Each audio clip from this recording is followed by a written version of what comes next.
So a few years ago, those of you who are fans of Graveyard Carz will recall we drove up north to Washington. I took my little buddy Chrome Dome, and we went to Washington State because I had heard of a couple of Chargers that were sitting in a swampland type of field that could be purchased.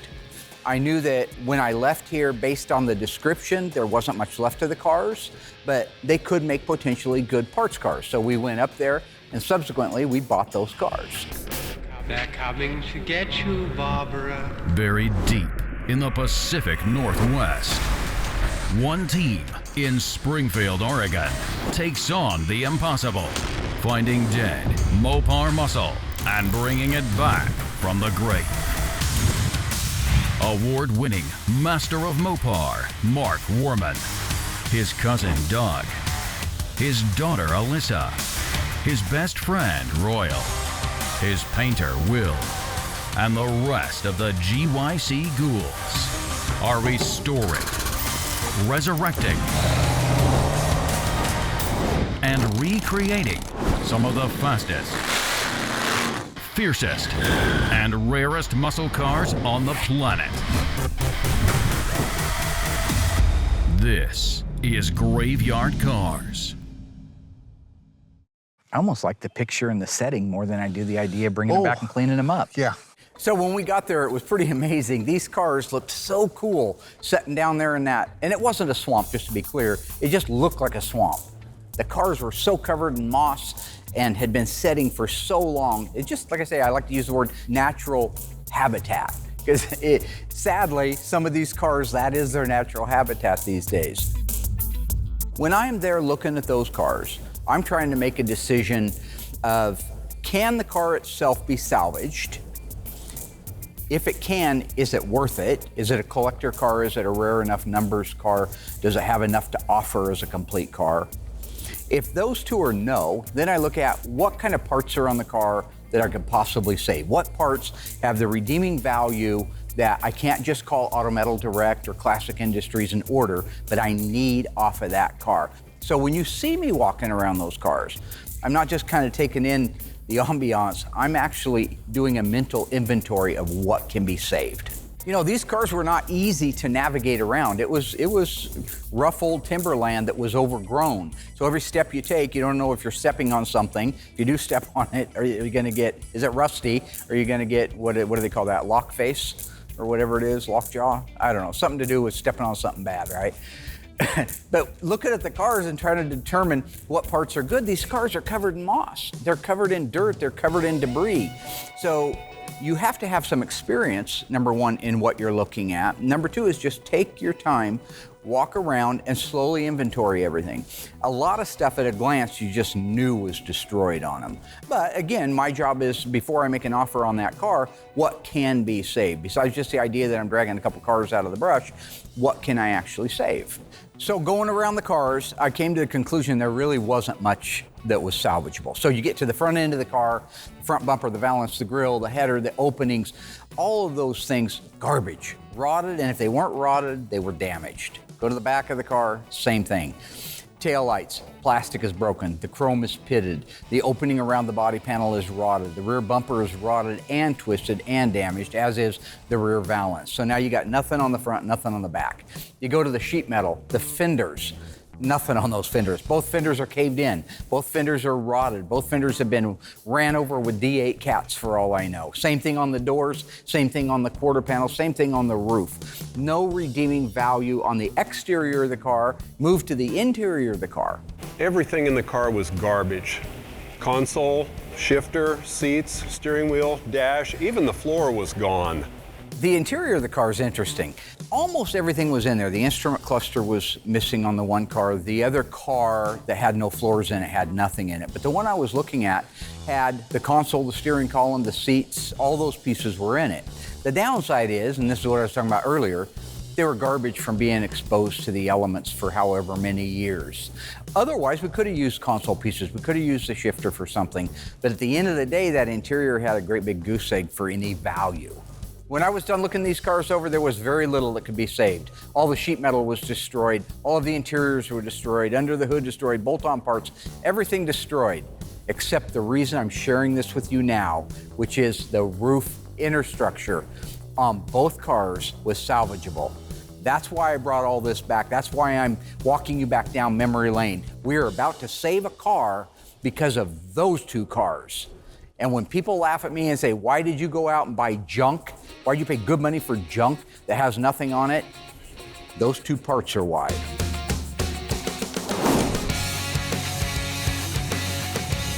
One of the cars I'm excited about painting is our 1970 Roadrunner convertible. It goes to EV2 Hemi Orange. It's just a different type of car. You know, we don't do a lot of convertibles. I love the black stripes that go on these. So anytime you can change things up a little bit, it's always fun. Sorry, folks, but that is not true. EV2 in a Plymouth lineup is called Tour Red, not Hemi Orange. And I've told Will this multiple times. He should know it by now.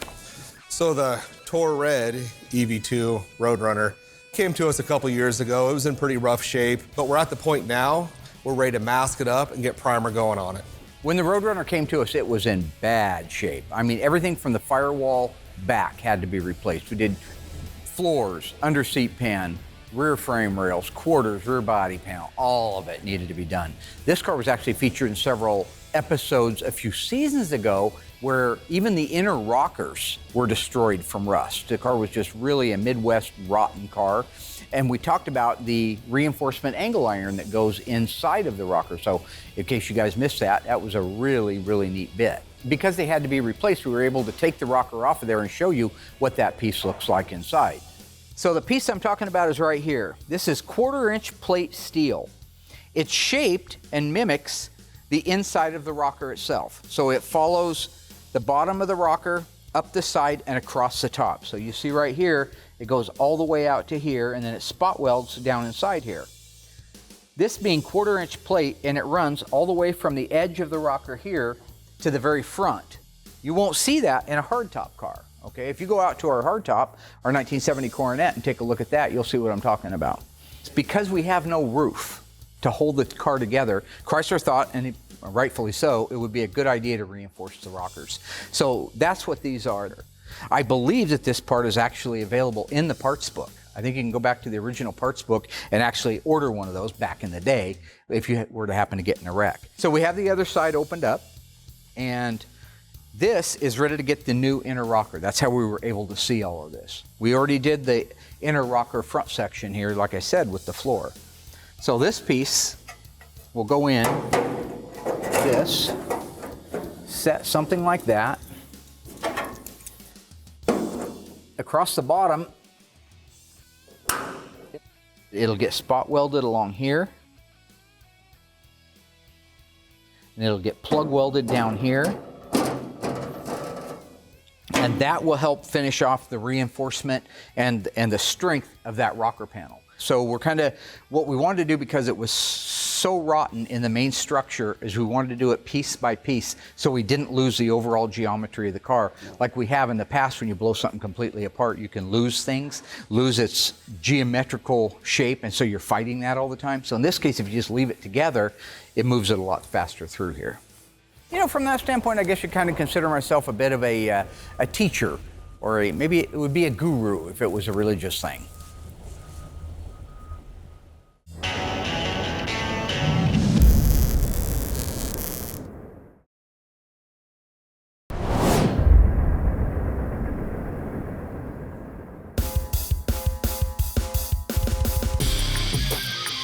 Oh, the bumper literally fell off. Okay. Now, once those cars got back to town, the first thing we did was we cleaned them. We shared that in an earlier episode. Cleaned all the moss off, got all the junk out of it, threw all the garbage away so we could see what we had. And my hunch, all the way up there in Washington, covered in the swamp, was absolutely right.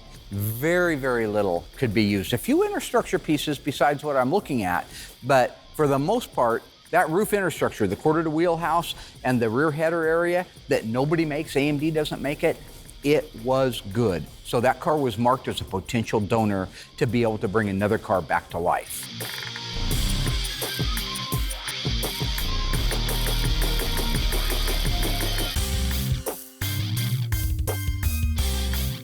About a year ago, I had a gentleman out of Texas reach out to me. He had a 68 Charger RT, it's a real RT car. He had started doing a lot of the body work on it himself. He can do some work at home, right? But like you see at graveyard cars, things can grow. It can start out by, I'm just going to put a trunk floor in it. Next thing you know, you're putting half the car on it. That was what happened to him. He was unable to do all of the work, the massive amount of metal work on the car that needed to be done. And like with the cars that we do here, it grew and grew to a point where he wasn't able to do the repairs at home, so he sent it to me. When that car got here, it was more complete than you see right now. We cut some of the outer parts of the quarter panel off and the rear body so we could get it dipped and get everything cleaned that's inside of there. We knew it all had to be replaced. So the way you see it isn't exactly the way it came to me, but it's not far off from it.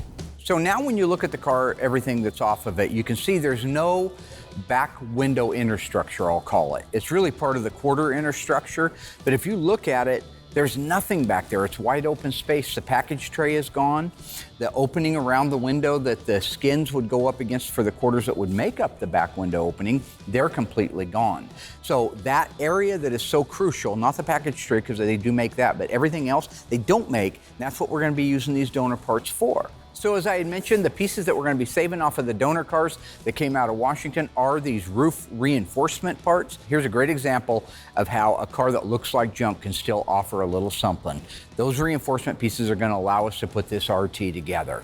Now, the whole reason I'm really sharing this with you is this is a major project on this RT that we're doing. We're going to be replacing almost all of the metal on it, kind of like our 71 Cuda that we did a couple of seasons ago that we built from scratch. We're not building it from scratch, but we're doing a lot of work on it, and I wanted to share every step of that process. People like it when we show you how things are done on areas that you wouldn't normally see anywhere else or on another show. So that's the whole point behind why I'm taking time now to show you all this stuff. The owner of the vehicle had cut out that back window opening that you see. If you look where I'm pointing there on each side of the window opening, that's where the material's missing from. Those are the areas that they don't make new. Now, I would have also probably cut it out because it was rusty, but I would have kept the pieces as a template and tried to duplicate them. Those parts are gone, so the next best thing we have is to find the donor part and put in there. Those will be saved from the original cars up in Washington and grafted onto this car. You know, when it comes to the paint side of things, obviously I'm very knowledgeable on it. I'm not the metal guy though. I'm not as knowledgeable about the metal. But you know, when you get these cars back, I mean, there's nothing there. And we have saved some cars that even shouldn't have been saved. I've watched Mark do some really just acts of miracle on what he's done. So I don't envy these guys at all when it comes to the metal department. I'm not a huge fan of cutting up one car to save another one, but in this case, we've explained it. There really wasn't anything else on the car, especially around this area, that was useful for anything. That's why we chose to knock that one in the head. As with any car that we're working on, once we have it disassembled, it goes off to get dipped. That's where we're at on the car right now, is getting it sent out, having it chemically dipped, stop all the rust that's started on it, neutralize anything that's already there, get all the garbage off of the car. Then we can begin putting it back together again. Our 1970 Roadrunner convertible. This car actually went pretty quickly once we kind of caught our rhythm. We're doing that more so now than ever because we have a great team. You know, after it's primed, we'll start getting it ready, get it blocked down, get our jam work knocked out on it real quick. When I talk about jamming, it's the areas that are hard to get to, the stuff that you got to paint first before you can put the car together. Underside of the hood, door jams, the underside of the doors, the deck lid, the trunk, all of that stuff that you can't get with those panels on, you get them all done while they're apart. So when you put the car together, it's just a matter of blocking the car down and then doing the final paint. You know, the process is the same whether it be a jam or the outside of the car. The jams are just as important as the body. I'll still do 2 coats of sealer if it's a metallic, because if you don't, you have some sand scratches or any imperfection, that metallic's gonna lay in there and it's gonna stand out big time. All the way through, the jams are treated just like the outside of the car. 2 coats of sealer, your color, your clear. That way, when they open the door, pop the hood, open the trunk, it's like, wow, that looks great, just like the outside. As I was saying, since the interior is black, that means we have to do two-tone on the doors. So what I do on the door jams, because it's kind of the simplest, quickest, and easiest way, the door itself, I'll just single stage the whole entire door jam black. Let that dry overnight. Come in the next day, run my tape line right where that weather strip goes, then mask off the black, then I'll shoot the orange. And yes, it needs to be perfect, but when you're training somebody like Noah, If he has a little bleed through onto that black, it doesn't matter because when you unmask it, you can just wipe it off with some solvent. To where if I did it all in base coat, man, if that orange bleeds on that black, you got to go back and do the black. Has to be masked tight, otherwise it'll kind of ghost or kind of leak in there. So what that means is if that black is not taped off good enough, when you go to spray your orange, it'll hit the black. That's why I do it in a single stage. So if there is any bleed through or ghosting, you can just wipe it off with solvent. Mark likes to beat people down. I don't. Our training styles are completely different. I build them up, he tears them down. That's his way. I have my guys, I have my team, we do it my way. You know, I like to take the time and train my guys, teach them, every one of them that's worth teaching. Some just aren't. I mean, that's the truth of it. But I do build them up. Noah has been by my side for almost 2 years now. He does a great job. I trust him. Same thing with Michael. I build these guys up. I don't tear them down. If they make a mistake, we learn together, I show them, and we move forward. So it's nice to be at that point where I can just let Noah take over. You know, for me as an employer and a teacher myself, as I mentioned, it's nice to see that I have taught my people how to teach others. And so that goes on and on. Right now, Will has a great helper because he's taken my teaching skills and utilized them to be able to teach somebody else. So when you see Will being able to walk away like he is, I think it's only because he has put himself in the same position I have. So all in all, he's a really good teacher. Will said your teaching skills suck. Will said mine did? That mine sucked? That's a cruel thing to say. I was being nice. He's the worst teacher in the world. You go down there, he doesn't do anything. I was being nice. I'm not now. I taught him, so what are you gonna say about that? And then you go in there and when he starts to teach people, he's on his phone. I love you, I love you, I love you, back and forth to his girlfriend and taking selfies while he's trying to teach somebody. He sucks, not me. I'm a good teacher. So once the orange is done, we don't have to unmask anything because the black's already been done. So we get our base coat done on the door, then we just go ahead and go right to clear. And before that clear sets up, we unmask the whole thing so that way the clear doesn't bridge over to the tape. Unmask it, let it dry, and it's done.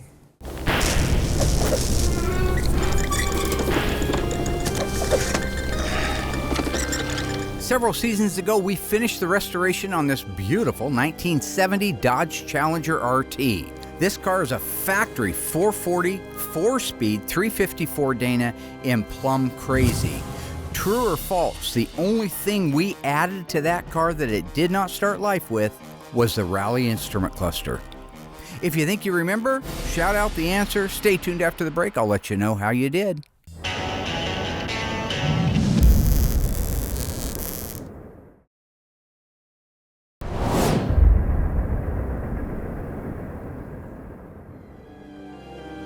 All right, folks, how'd you do on that one? On our beautiful little one of 916 Challenger RTs, did we add the Rally instrument cluster? If you said that's true, you were wrong.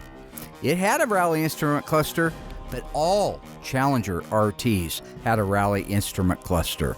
There you go. We added nothing to this car. How you see it in the video is exactly how that car started life. This was one of the most beautiful and my favorite cars that we've done in Graveyard Cars history. And here's a piece of trivia. I actually bought that car in 1987 and sold it to a gentleman who sold it to Chips. So technically, I'm the one that brought that car back to life. Before we can hang the doors on, we got to get the car itself jammed. Underneath the hood, the door jambs and rockers themselves, all that stuff's got to be painted first, and then the doors and hood and whatnot can go on the car. Mark talks about how great his teaching skills are. I couldn't disagree more. I've spent 25, 26 years by his side, so if anyone's going to know Mark, it's me, and he's not a good teacher. And in fact, don't tell him, but one of those guys he taught is still here. I've been working for Mark since the 80s. He's not a good teacher. You know, he calls me a butcher. I don't like that term. Will's a lot nicer, a lot better at teaching me. I painted the engine compartment one time. He said it looked like Stevie Wonder did it. So I don't understand what a musician has to do with painting cars. But Yeah, Will has been a far better teacher than Mark ever has.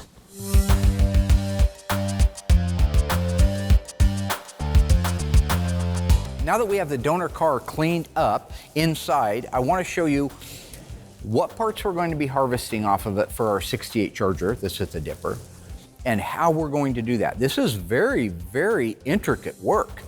If you cut into a donor part, you could potentially ruin it or add extra work for yourself. So dissecting and harvesting a donor part that is underneath layers of other metal, that's very, very tedious work. This happens to be a 68 Charger. It doesn't need to be to do what we're doing. We could use a 68 to 70. The inner structure pieces are the same. We just happen to have a 68.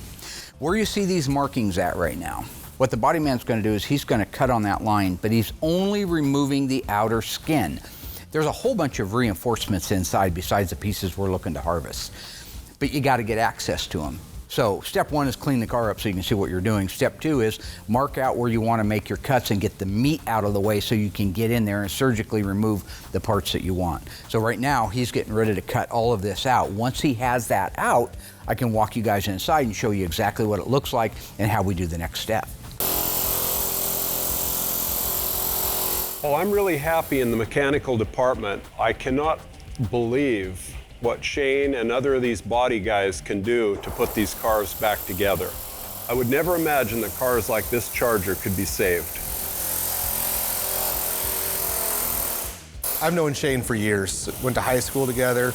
We spent actually a lot of time together. Came into the industry at the same time almost, and he just went for the body side and I went for the paint side. And we've worked together a couple times for Mark and then kind of went our own direction. So it's cool to now at this stage in our life, at being 42 years old, that we're back together again. We have a lot of great memories of stuff we did when we were kids. We laugh and joke about it. But watching him do what he does, he's a very talented guy. He takes these cars that are at nothing and he's very, very meticulous. He's fitting everything, making sure everything is just perfect, and he's just a great asset to the team. So what Shane's doing now is he's cutting apart this Charger. He's using an air hammer with the metal tip. He's getting the big sections removed first to give himself room to work, to go back in there and do more intricate detail stuff. And the nice thing about the air hammer, there's no smoke, there's no sparks, there's no heat. It's just loud.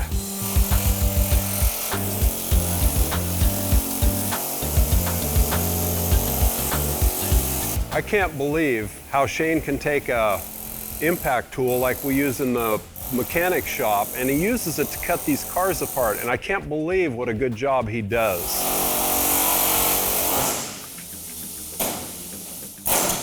So knowing that the inner structure pieces we need are underneath the roof skin, underneath the quarters, underneath the Dutchman panel area, we have to remove those to gain access to the parts that we want to harvest. That means he is going to cut out the quarter panels, the roof skin, the Dutchman panel in big chunks. They're garbage. They're not usable pieces, so don't worry, folks, we're not ruining a good car. They're just peeling all the layers of the onion off so we can get to those parts and save them and not damage them. It's funny when he's actually cutting through previous repairs and he'll hit a chunk of Bondo or anything for that matter. It just shoots it everywhere.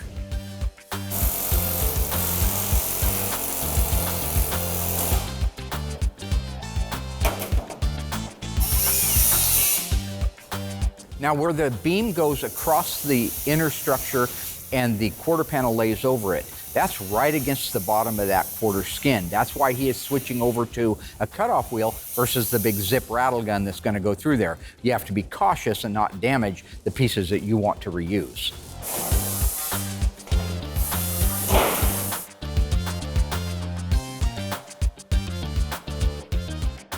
You know, masking these cars up for final paint's super critical. Because I've done the jam work, everything's painted and pretty, it's super important to really take your time and do a nice, tight mask. Therefore, overspray doesn't get all over everything that you've done and ruined it.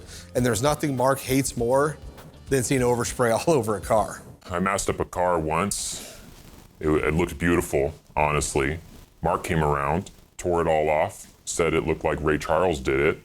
And then he talked about wiping his ass with it. I mean, talk about tough learning, right? So once the car is all masked up, wiped down, and tacked off. At that point, I'm ready to put my sealer on. I'll do 2 coats of that. It's the DCS 2005 gray sealer. It'll fill all those little tiny imperfections.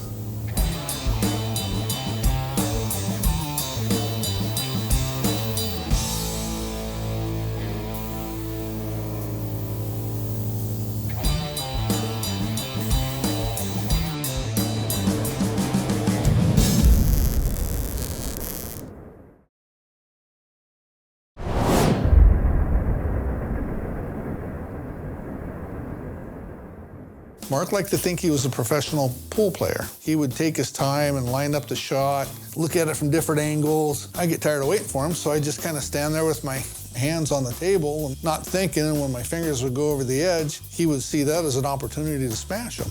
And then he would laugh when he'd hurt me. I don't know, it's sick. It's sick, I tell you. Yeah, I'm tired of Royal's fibs about this thing. Here's what exactly happened with the pool table. This is very simple. My Uncle Doug gave me a pool table that I had in my carport. Well, Royal had ridden his Bull Taco, which used to be my Bull Taco 125%, over to my house. So we're shooting a little bit of stick out there, right? We got our big lugs going on. And Royal's playing a game, man. He's trying to distract me. I'm trying to make a very careful shot, and he's got his fingers hanging over the edge of the rails. So I decided to myself, well, you know what? If a dog pees on your carpet, swat it with a newspaper, right? So I acted like I was shooting my shot, but I was really lining up to drive that cue ball into his fingertips, and I did, and it hurt. It instantly turned it black, and he screamed and called me dirty names because he liked to cuss back then. He had a rage problem. Everybody was talking about it. And then he hawks a loogie on my pool table. So when I'm taking my time to line up my shot, I accidentally drooled on his pool table. I was concentrating on my shot, man. That was a winning shot. I was gonna beat him, maybe for the second time. He kept telling me I spit on it. No, I didn't spit on it. I said I drooled on it. There's a difference. Well, them's just fighting words. Now, we was probably 14 years old. So next time he smashed my fingers, he said that was for spitting on his pool table. I said, by God, I'll spit on your pool table. So I did. So he hawks a big old white stringer on my pool table. I take off after him. Then he chased me down the alley. He couldn't run. You know, criminals are faster. I have no reason to run. You know what I'm saying? Anyway, he takes off looking down the alley as fast as he can. I'm going. I'm mad. I just see red. As he starts gaining distance, I stopped and grabbed a handful of gravel and I threw that, hoping, well, you know, if I could knock him out or hit him in the back of the head and knock him down and slow him down, then I could go up and I could beat the tar out of him. By the time he stopped and picked up rocks, I was already out of range. He didn't have a chance. Of course, I was laughing. I ran off. Well, none of the damn rocks hit. So he got away. He was so filled with rage. I figured I better give him a couple days to cool down. So that was it. That sent me over the edge. I came back to the house. There was his motorcycle leaning up against the back of my shed. And right next to it was one of the tools I used to make money, called a sickle. A sling blade, some people call it a Kaiser blade. I call it a sling blade. Mm-hmm. I pick up the sling blade and I start whacking on that motorcycle seat until it's nothing but spaghetti. Came back a couple days later and he goes, here, I got something to show you. So he takes me out back and shows me the motorcycle seat. He asked what happened to the seat, and I told him in the beginning I had no idea. I thought maybe a cat sharpened its claws on it or something. And I said, what'd you do that for? He said, you ran. Well, yeah, you were gonna hit me, and I was laughing too hard. I couldn't fight. Can't fight when I'm laughing. Obviously, domestic cats can't shred it all the way down to the metal pan. So he knew what had happened, and for whatever reason, he holds that against me to this day. He's childish, I tell you. Here's a piece of advice. Don't spit on another man's pool table. He's a childish man.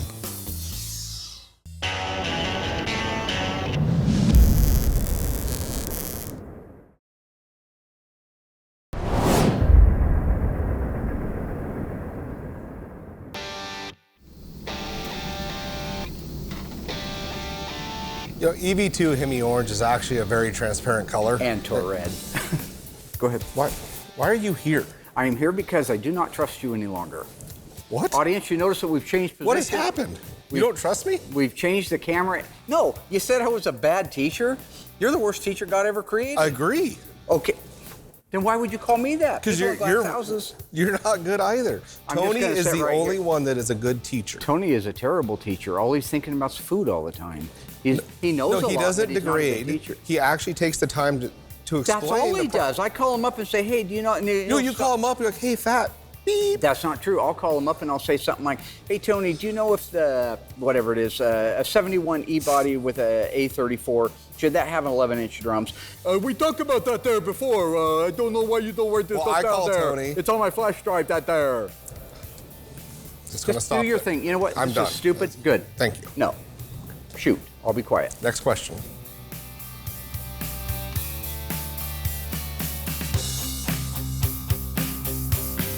So, Tour Red, you know, it is a transparent color. You're looking 6, 7, 8 coats to cover. That's why I do a spray out card first, just to get the exact amount before I actually even go onto the car. And then once I do, the booth is a controlled environment as far as temperature goes. So I'll set the booth about 65. So by the time I get around the whole entire car, it's almost time to go again. So you get that first coat on, and then it's the same process all the way through to 7 or 8. Coats? Yeah. You just keep shrugging, so I don't. No, I'm not doing anything. 7 or 8 coats. Let that flash. Good half hour. Then I tack it, and then I'll go back in and then start my clear coat process. You have to top coat it within 24 hours. Otherwise, if you wait too long, that base coat kind of closes off, and the clear coat won't stick to it. It'll peel. So. Next question.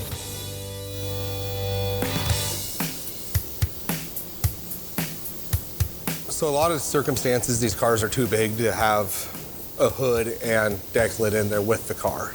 So I'll do them separately. The air pressure, I have a digital little gauge on the back of my gun, so I know the air pressure is good. However many coats I put on the car, I put on the hood and the deck lid when I go to do them. So I've never had a problem actually painting them separately at all. No, I just remember some of the repaints we've done. But go ahead. I'm not here. No, I'm just playing with you. He does a good job matching the paint. I don't miss painting the cars right now. With my carpal tunnel, it's hard, you know, holding that gun for hour after hour at a time and coat after coat. So I don't miss it, and I'm glad that you have a good helper that can help you. I'm glad you're where you're at on it. Oh, thank you. Noah does a good job. You trained him well. Wow. Thank you very much. And I'm a good painter. Yeah, you're a great painter. Thank you. So watching you paint those cars is nice for me because overall your pattern's very much like mine. We spend a lot of time together. You're doing the 50% overlap. I think sometimes they want even more than that, but I think the 50% is fine as long as you get the number of coats on there. So as I watch you walk around that car, I can see 1 coat, 2 coat, 3 coat. The best part for me is watching the color cover the sealer and begin to take its shape. That's when it really becomes a car. That's when you can start to see all of the style lines that make it so beautiful.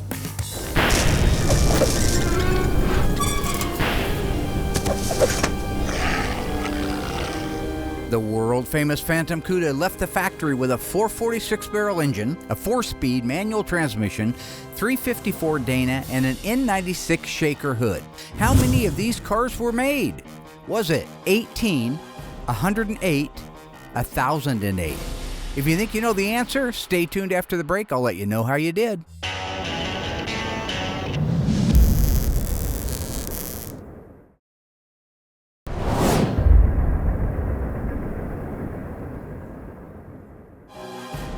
All right, ghouls, welcome back. Is that not a gorgeous car? EV2 Tour Red, 446 barrel shaker. How many of those cars were built? If you said 18, you were wrong. You were close. There were only 108 of those cars ever made with a 446 barrel and a 4-speed manual transmission. If you add the color, the shaker hood, and the rest of the options, it may very well be one of only one ever made. We are painting our 1970 Roadrunner. It is Hemi orange. It's convertible, pretty simple car to shoot. There's no roof, there's no pillars, just a longer car. We don't have it on a whirly because we want to make sure we maintain the... So here's a great example. I spent all this time trying to get my color done, ready to move on to the clear, and then Mark's normal routine, whatever he can to get himself on TV, even more than he is already, Comes in with the dog, comes in with the hat. Stop you right there. That is not exactly what happened. I was trying to get your attention, you dump. I was trying to get his attention. For what? Because there were problems in the base coat that I could see. What's a dog going to do with a Mopar hat? The dog is something where you go to the ear with a point and the heart with a story. There's a method behind my teaching. I've told you that. You say I suck as a teacher, but all of those things have added up. Does the car look good? Yeah, because I did it. Okay. So when you're doing your interview, I noticed that you like to keep the attention on you. And you say you block me out. But maybe, just maybe, there's something actually important being said behind you. Like moonwalking in a stupid hat? Has a point to it, absolutely. Zero. Michael Jackson. Well, I don't know This is about exhausting. that. What about when I was walking down the stairs and it looked like I disappeared? Those are all training. No, okay? they're not. Yeah, they are. They have a point to This is a great them. time to just walk off set. I believe it was Professor But I'm not going to Morrissey do that Massey because I know who there's said, more questions that need to be answered Go for to the the ear people with at point and home. heart with story. It's Next fine. question.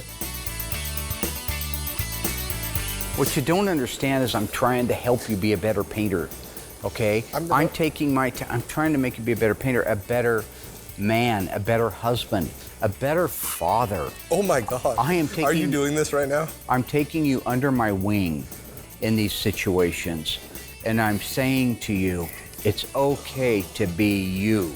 It's okay. It's okay to be a little silly sometimes. You walk around so serious and so balled up.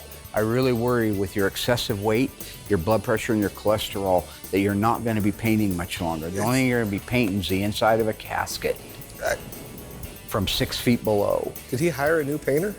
For me, it would just be nice when I make so many efforts to be a good instructor and to help make you a better person, to get a call from your wife, get a call from your kids saying, hey, thanks for making Pops a better dad. Thanks for making him a better husband. Denise. God rest her She's soul. alive. Call me up and say, Mark, thank you so much for taking care of my son. You've really made a difference in the family. Yes, you have taken care of me. Made me a better husband? No. Better father? No. But you have taken care of me. I just think at the end of the day, some of the things that I do should be held up more as a example of what to do versus what not to do. What is happening? Someday, when I've shuffled from this mortal coil and am no longer, I hope that you reflect back on these days and say, he made me be a better person. Set me up on that mantle. Put me up there. It's okay. And say, you done all right by me, boss. You done all right by me. I mean, all right, yeah. You want to be on my mantle? Yeah. Oh, yeah. Some of my remains. And I don't want the barbecued ones from the cremation. I want, like, maybe my up there. You want your cremated? Oh, I'm not going to cremate it. I want it cut off before I get cremated, and I want it up there so you can remember me. How would I even? That's weird. How that?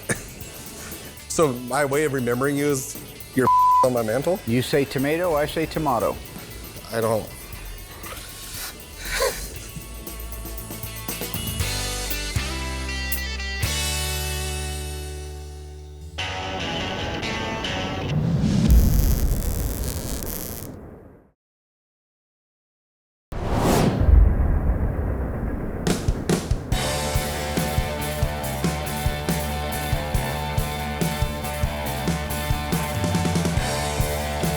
So once we had the outer skins off of this car, the roof skin, the quarter skins, and the Dutchman panel, I was in a position where we could see all of the inner structure pieces that we needed to harvest.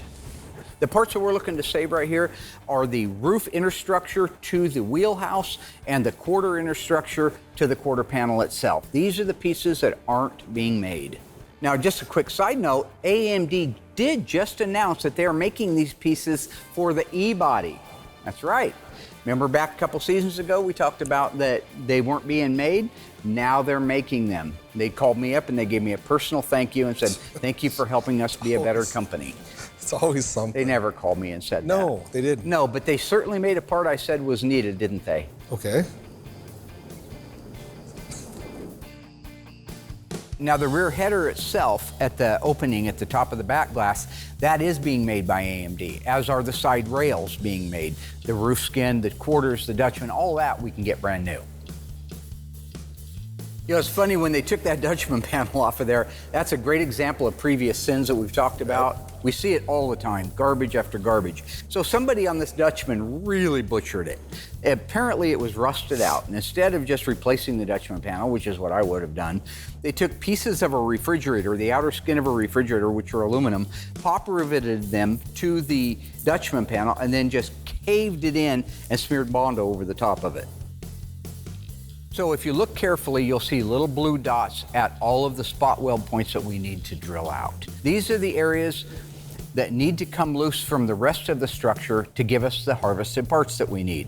So everywhere that there's a blue dot, at the wheelhouse, at the back opening, at the Dutchman, all these areas need to have the spot welds drilled out. Now, the reason we're drilling out spot welds is the same reason we do whenever we harvest a part. We want to be able to put this piece back in a car in the same factory fashion. So we have to dissect it from the other pieces to do that. Now, this one's a little bit more intricate because we want to put on that quarter reinforcement to wheelhouse area along with a section of the upper piece and the side header. We figured if we can put that in as one unit, our geometry will be automatically established because it's a good part, and it'll save a lot of cutting and trimming. Once the body man has established what spot welds need to be drilled out, it's much easier to have full access to those. There's a lot of drilling. So he will cut these pieces out in a larger chunk, much like taking off the roof and the outer quarter skins. He's going to take a torch and blow out larger footprint than these parts. Harvest that part off of there, flip it upside down, and begin drilling out spot welds at a nice, easy access height to get to.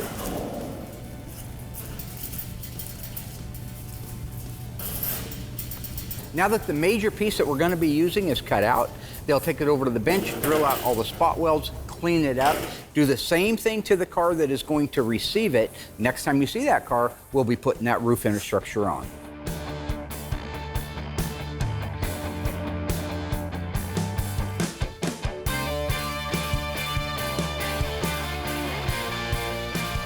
So if I can explain this without being interrupted. If you didn't lie. Go ahead. Once the base coat is completely flashed off and we're ready to get to the clear, I'll start the clear coat process. Tack off the car, make sure you get any dust, little particles off it that may be there. I grab our PPG DCU 2021 clear. I do 3 coats of that. I'll put 1 coat over the whole entire car. It kind of depends on the temperature and the pace that you set. About a half hour, I'll go in, do a whole another coat, another half hour, do my 3rd and final coat, and that gives you enough material to cut and buff. And then that car will sit for a week or 2, and then I'll kick it out to Noah, my helper, and he'll get the cut and buff done, then it's right over to assembly. It just comes down to the fact that we both know that I'm a better teacher than you. It doesn't need to upset you. It's not a competition. I'm just a better teacher than you. Okay. Sounds good. Yeah, I worked with Will back in the 80s. He was the worst teacher ever. Really sucked. Will sucks.